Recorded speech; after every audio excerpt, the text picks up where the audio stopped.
16-17 বছর বাংলাদেশ যেই অবস্থার মধ্যে নিপীড়িত হয়েছিল, যেখানে গণতন্ত্র তো দূরের কথা, মানুষ বেঁচে থাকাই একটা দুষ্কর হয়ে দাঁড়িয়েছিল। বিশেষ করে বিরোধী মত এবং পথের যারা রাজনীতিক ছিল, ভিন্ন মতের যারা ছিল, ইভেন কি সাংবাদিকরা সহ, এই যে 15-16 বছর একটা ফেসিবাদের বিরুদ্ধে যে সংগ্রাম করলো সবাই, পরবর্তী যেই রাজনৈতিক দলগুলি এই সংগ্রামটা শুরু করেছে, পেশাজীবীরাও ছিল, পরবর্তীতে এই শেষের নেতৃত্বটা ছাত্র জনতাই দিয়েছে, ছাত্ররা দিয়েছে। এই যে সবাই কিন্তু এটাতে স্টেক হোল্ডার। এই যে 5ই আগস্টের মধ্য দিয়ে যে বাংলাদেশ যে একটা অভূতপূর্ব এক সুযোগ পেল, মানুষের শেখ হাসিনার নেতৃত্বে সরকার থাকাকালীন সময় মানুষের অনেকের মধ্যে এই ধারণা বদ্ধমূল হয়ে গিয়েছিল যে এই দেশে মনে হয় আর কখনো শেখ হাসিনার পতন হবে না এবং আওয়ামী লীগের পতন হবে না, কিন্তু সেটা হয়েছে এবং সবাই মিলিত প্রয়াসেই হয়েছে, বাংলাদেশের মানুষের সমর্থনেই হয়েছে। কিন্তু এবং প্রথম দিকে প্রধান উপদেষ্টা ডক্টর মোহাম্মদ ইউনূস যখন রাজনৈতিক দলগুলোর সঙ্গে আলোচনা সংলাপ শুরু করলো বিভিন্ন ইস্যুতে, নির্বাচন, সংস্কার এবং নানা ইস্যুতে, তখন যেই পরিবেশটা ছিল, যে কর্ডিয়ালিটিটা ছিল, সেটা গত 10 মাসে আস্তে আস্তে মনে হয় যেন একটা ফাটল তৈরি হয়েছে। ওয়ালটন আবারও মিলিয়নিয়ার অফারে ওয়ালটন ফ্রিজ কিনে আপনিও হয়ে যেতে পারেন মিলিয়নিয়ার। সেটা কি নির্বাচন নিয়ে, সংস্কার নিয়ে, বিচার নিয়ে, মূলত এইগুলোই নিয়ে। তো এটা কিন্তু দুর্ভাগ্যজনক এই কারণে যে এই সরকারটা কিন্তু এই রাজনৈতিক দল যাদেরকে দেখেন, বিএনপি সহ যাদের সঙ্গে দ্বিমত মনে হচ্ছে একটু দূরত্ব তৈরি হচ্ছে, তাদের সবাইরই সরকার। তো এই সরকারের সঙ্গে এই যারা এখন মানে যারা আছে আওয়ামী লীগের বাইরে ছাড়া যারা এখন মানে যেসব রাজনৈতিক দল আছে, তাদের যদি কোনো জায়গা তৈরি হয় কোনো এবং সেই জায়গা যদি অনেক বড় হয়, তাহলে কিন্তু বাংলাদেশের জন্য আবার বিপদ আছে। সেটা হচ্ছে যে তাহলে আবার ফেসিবাদ তো সেটাই চায় যে তাদের মধ্যে অনৈক্য তৈরি হোক, সেটা যে ইস্যুতে হোক, নির্বাচন প্রশ্নে হোক, সংস্কার প্রশ্নে হোক, বিচার প্রশ্নে হোক, বা হোয়াট এভার, যা অর্থনৈতিক রিফর্মসের প্রশ্নে হোক। কাজে রাজনৈতিক দলগুলি, বিশেষ করে বিএনপি সহ, যেহেতু বিএনপি সবচেয়ে সর্ববৃহৎ রাজনৈতিক দল, তারা কেন, সারা বাংলাদেশের মানুষই তো নির্বাচনের বাইরে ছিল, কারণ কোনো নির্বাচনই তো হয় নাই। 14, 18, 24 কোনো নির্বাচনই তো হয়নি। তো এই যে বিষয়টা, নির্বাচন তো একটা রাজনৈতিক দলগুলি চাইতেই পারে, চাইবে। বিএনপি তো নির্বাচন করতে পারে নাই, অন্যরাও চায় নির্বাচন হোক, আমরা চাই। কিন্তু কথাটা হচ্ছে আমাদের সংখ্যার একজন গণমাধ্যম কর্মী হিসেবে, একজন নাগরিক, আমাদের সংখ্যার উদ্বেগের জায়গাটা হচ্ছে ওই জায়গায় যে প্রফেসর ইউনূসকে যেরকম আমি মনে করি রাজনৈতিক দলগুলির দরকার, যারা ফেসিবাদী বিরোধী আন্দোলনের স্টেক হোল্ডার ছিল, রাজনৈতিক দলগুলোরও ইউনূসের দরকার আছে বলে আমি মনে করি এখন পর্যন্ত। এই জন্যই দরকার তাদের মিলিত প্রয়াসেই কিন্তু ফেসিবাদের আসার পথ রুদ্ধ হবে, তাদের মিলিত প্রয়াসেই কিন্তু একটা সুন্দর নির্বাচন হতে পারে, তাদের মিলিত প্রয়াসেই যতটুকু যে সংস্কারগুলির নানা মত আছে, যেই সংস্কারগুলোর মধ্যে তাদের মধ্যে ঐক্যমত হবে সেগুলো, এবং সংস্কারগুলি মনে করে যে রাজনৈতিক দলগুলোর সঙ্গে তো কনসালটেশন হচ্ছে, যেই সংস্কারগুলি করলে সত্যিকার একটি সুষ্ঠু এবং স্বাধীন এবং বাংলাদেশের মানুষ ভোট দিতে পারবে, একটি নির্বাচন হয়, যেই নির্বাচনের মধ্য দিয়ে বাংলাদেশ আবার সেই গণতন্ত্রের অভিযাত্রায় তাদের যাত্রা শুরু করবে। তো কাজেই এগুলোর মধ্যে যদি, এবং বাংলাদেশের মানুষ কিন্তু বিচারটাও দেখতে চায়, কিন্তু আজকে দেখেন 10 মাস পেরিয়ে গেছে, একটা বিচারও কিন্তু, যদিও আজকে আপনারা জানেন আনুষ্ঠানিকভাবে এটা শুরু হয়েছে, ভালো, কিন্তু এই বিচারটা কবে শেষ হবে কেউ কিন্তু জানে না। তো এগুলো নিয়ে কিন্তু নানা শঙ্কা আছে।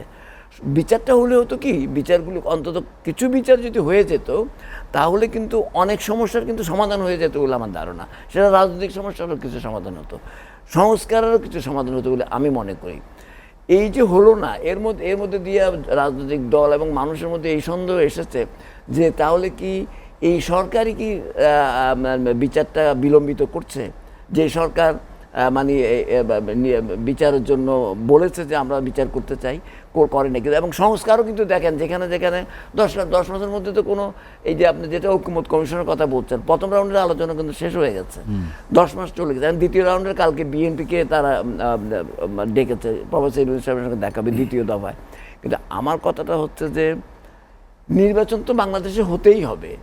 এখন এই সন্দেহ দেখেন অত্যন্ত সূক্ষ্মভাবে মানে আমি মনে করি এটার সঙ্গে অনেকেই জড়িত থাকতে পারে। এই সন্দেহটার মানুষের মধ্যে কিন্তু আস্তে আস্তে দানা বাঁধছে এই যে অনৈক্যের একটা সুর দেখছে মানুষ, এটা কিন্তু মানুষ কিন্তু ভালোভাবে দেখছে না। মানুষ চায় কি, মানুষ চায় প্রফেসর ইউনূসের নেতৃত্বে যে রাজনৈতিক বিএনপি সহ রাজনৈতিক নির্বাচনটা হোক এবং এমন অন্য কিছু কিছু সংস্কার এবং বিচার সহ অর্থনৈতিক কিছু হোক, যাতে এই দেশে আর কখনোই কোনো ফেসিবাদের আর যাতে উত্থান না হয়, এটা মানুষ চায়। এবং বাংলাদেশ যে শুধু গণতন্ত্রহীনতার মধ্যে ছিল তা তো নয়, বাংলাদেশের কিন্তু স্বাধীনতা সার্বভৌমত্ব নিয়েও কিন্তু আপনি যেটা বললেন যে মানুষ চায় বাংলাদেশ একটি স্বাধীন রাষ্ট্র হিসাবে থাকবে, এখানে গণতন্ত্র থাকবে, এখানে যে অর্থনীতিতে লুটপাট হয়েছে, এখানে যে মানে একটা জুডিশিয়াল কিলিং হয়েছে, এখানে যে সংবাদপত্র স্বাধীনতা ছিল না, সব কিছু ফিরে পেতে চায়। তো এইগুলো ফিরে পেতে চাইলে এখন যে অনৈক্যের সুর দেখা দিয়েছে, সেটা থাকলে তো এটা হওয়ার সম্ভাবনা কমে যায়। তো কাজেই আমি মনে করব যে সম্মিলিত প্রয়াসের কথা বলছেন, এখানে আবার অনৈক্য তৈরি হচ্ছে, তার পেছনে আসলে সরকার কতটা আন্তরিক না কাজের ক্ষেত্রে, সংস্কার বলেন, বিচার বলেন বা নির্বাচন বলেন। আমার কাছে কোনো অকাট্য কোনো প্রমাণ নাই। তো আমার ধারণা সরকারের ইউনূস সাহেব যে ওনার যে উপদেষ্টা পরিষদ গঠন করেছেন, এবং সেটা আমি বিভিন্ন জায়গায় বলার চেষ্টা করেছি, এটা ওনাকে অল্প কয়েকজন ছাড়া ওনাকে এই ধরনের পরিবর্তনের পরে বাংলা 5ই আগস্টের পরিবর্তন ইউনূস সাহেবের সঙ্গে এই টিমটা আমার মনে হয় এটা সঠিক টিম হয় নাই।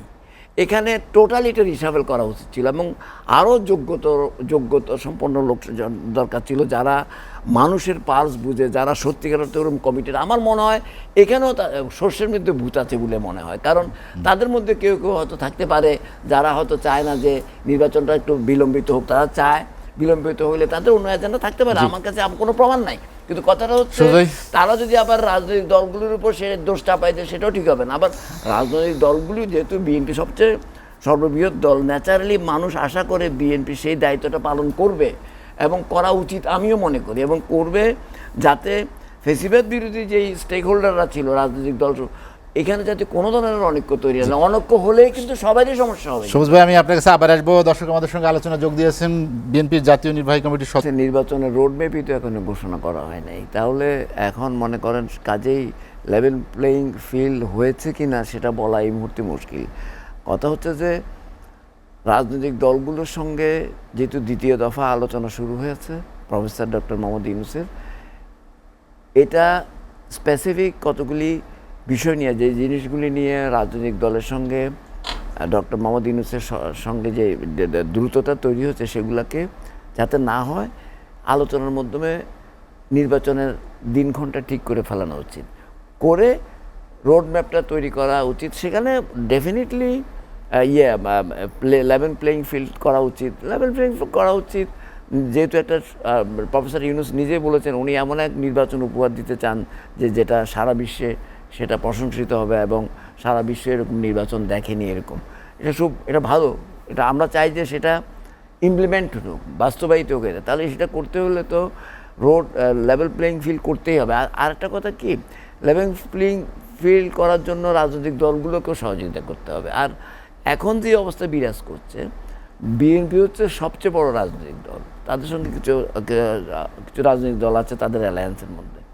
তো কাজেই বিএনপি নিশ্চয়ই চাইবে না, বিএনপি এটা ভালো করে জানে, বাংলাদেশের মানুষও ভালো করে জানে যে যদি সঠিকভাবে নির্বাচন অনুষ্ঠিত হয় তাহলে বিএনপি অনায়াসেই তাদের সরকার গঠন করবে। তখন বিএনপি কেন এই দায় নিতে চাইবে যে এখানে একটা নির্বাচনটা সঠিক হয় না? কারণ সঠিক নির্বাচন হলে যে তারা আসবে এটা তো তারা জানে। তো এটা মোটামুটি সবাই বুঝে, কাজে এটা তারাও বুঝে, কাজে তারা এটাতে করবে না। আর অন্য রাজনৈতিক দলগুলোরও তো ডেফিনেটলি তারা অনেক ছোট দল। আলোচনা শেষ করতে চাই, হাতে সময় নেই আমার, এবং আমরা চাইবো যে প্রফেসর ইউনূস সহ যারা ফ্যাসিবাদী বিরোধী আন্দোলনে যারা স্টেক হোল্ডার ছিল তাদের মধ্যে অনৈক্যটা না হোক, ঐক্যের মধ্য দিয়েই, আলোচনার মধ্যে দিয়ে নির্বাচন, সংস্কার এবং বিচার কার্য সম্পন্ন।